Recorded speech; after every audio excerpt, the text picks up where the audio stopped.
దేవుణ్ణి కోరుకున్నవాడు దేన్ని ఆశించడు. పదవులు, పెత్తనాలు, గుర్తింపు, పేరు, ఘనత, ఇవి ఏవి కోరుకోడు. అసలు అవి చిల్లర.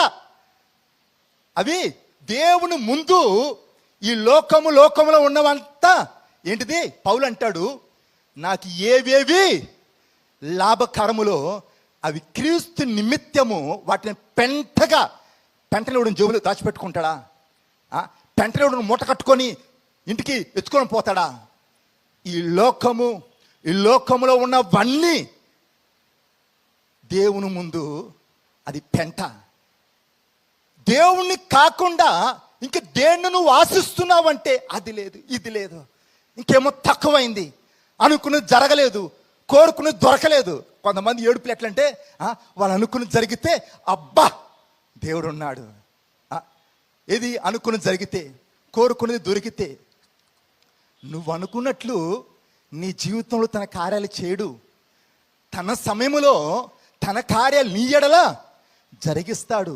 నేను ఎప్పుడు ఒక మాట అంటాను, దేవుని జ్ఞానం ఎంత అంటే సముద్రములో నీరంతా. మన జ్ఞానం ఎంతంటే చిన్న గ్లాసులో నీరంతా.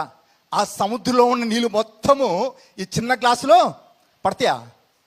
ఎంత ప్రయత్నం చేసినా వీలు కాదు. దేవుని యొక్క ప్రణాళికలు, దేవుని యొక్క ఉద్దేశాలు మనకు అర్థం కాదు. మనకేమనిపిస్తుంది? ప్రభువా అంత అయిపోతుందయ్యా, అయిపోయిందయ్యా. మనము అంతము అనుకుంటే దేవుడు దాన్ని ఆరంభముగా మారుస్తాడు. మనం సేవించే దేవుడు ఎవరు అంటే ఆది అంతము లేని వాడు, ఆది అంతము ఎరిగిన వాడు. ఆయన సర్వశరీరులకు దేవుడు, సర్వశక్తి గల దేవుడు.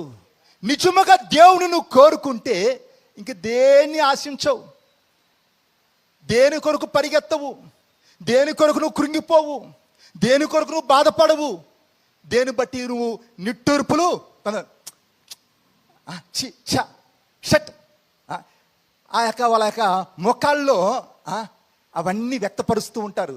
ఈ చీచాలు ఉండవు. దేవుడు ఉన్నాడు చాలు, యేసు చాలు.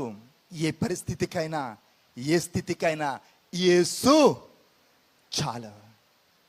దేవుణ్ణి కోరుకుంటే దేన్ని ఆశించవు, దేవుని కలిగి ఉంటే దేనికి భయపడవు.